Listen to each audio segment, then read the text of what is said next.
Oh, okay. I'll forward to you the report. Now. What of you? Oh, okay.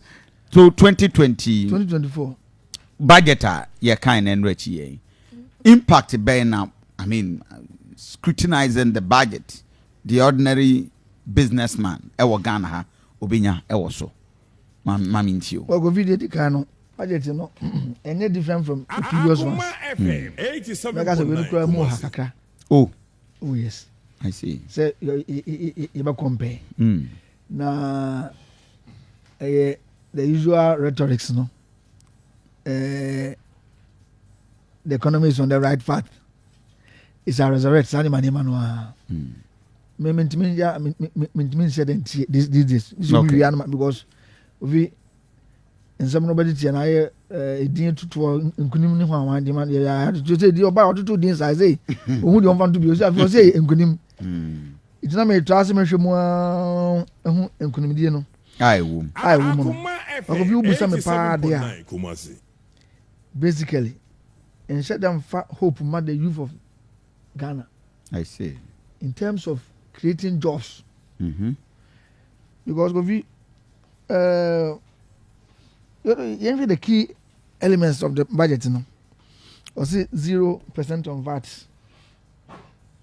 Or VAT are on locally produced parts, sanitary parts. If you know your VAT in Kwao, it means that 20% import duty no and you need 2.5 and each I the amount one year say VAT the inquire 12.5 no and as a way and hand more a year for so na meaning sen kabana because factories you go almost see you cry be produce biama a supply said you baka ya company that must buy o so school tade and school boy ade bia ehun odin man kora bebre ntino ko fi say supply bia na me boa ti na free sen ke no ye be ye edin kabana ko ya ada say obeyi bibia free so because part na de say ho ye din ma obi ntino e de and we go say no how to obi ntimi so so go school and why be there now so insignificant. I see. Yes.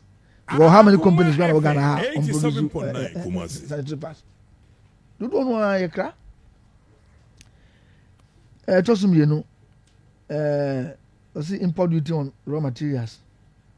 For locally produced parts. And raw materials. Electric cars and so free. Was electric cars. Say we use for 8 years. We and me know because for public use. And you could view Chrome pa. One would say ni percent electric cars about so use for public use.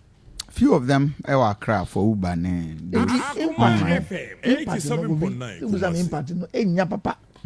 Because they know enya things ya papa. Okay. Inti how you there man ko ba bi amon for benya impact. Enya electric cars. Inti hono so no me feel say na omo pe bibi say e beka say ya yi tax free ba bi so but omo ko ba bi a onya impact no e wo so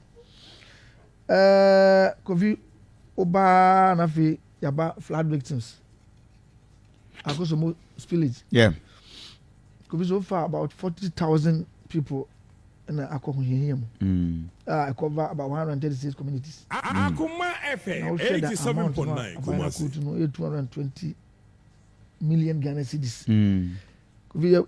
Is it enough in terms of say you best settle health screening any infrastructure here could not be become enough. 87.9 Kumasi. The feel say why you be there but let's go pejam because it's not easy to resettle sir in Padu ina where you enemy say the problem has come to stay with us.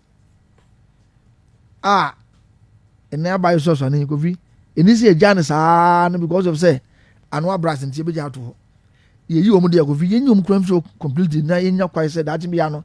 If he says, yeah, Uncle Pass and from back because your job was say, almost I don't know one money, I'm proper plan to say, you don't move the whole crown, I'm a giddy say, in the very near future, and if he says, yeah, you best go back to square one.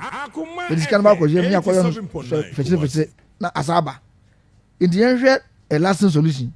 Lasting solution is say catchment areas no if you say like they said that you be better aspect yɛn nyɛ ɔmo firi ɔno yɛn nso sɛ ɔmo yie ɛno tɛn fi sɛ sika no ɛnya adeɛ a emu hyɛ da eduru sɛ ebi tuma yɛ sɛ ɛduma no kofi ni aba ɛsi 0% rate of VAT for manufacture of African fabric for 2 years ɛyɛ adeɛ a ɛwɔ hɔ dada ɛyɛ extension ɛni aba bɛyɛ saa so na ɔba nso a cars ɛsɛ yɛ asambo na nso VAT ɛyi nso yɛ 0 nso adeɛ a ɛwɔ hɔ ɛyɛ extension kofi na deɛ na amanfoɔ ɛɛpɛ hunu paa ne sɛ opportunities a 87.9 Kumasi. ɛbɛma unemployment because you have 14% unemployment rate if you say ɛyɛ unacceptable. Aban sɛ wafɛ nipa about 2.3 2.5 million. ɔmo wɔ hin figures ɛyɛ fani fi yɛn sɛ na kò ní adi ɔmo start yɛ nyinaa kora agu kofi akɔ kasa ban fɛ nipa ɛyɛ fani ɛfa nipa no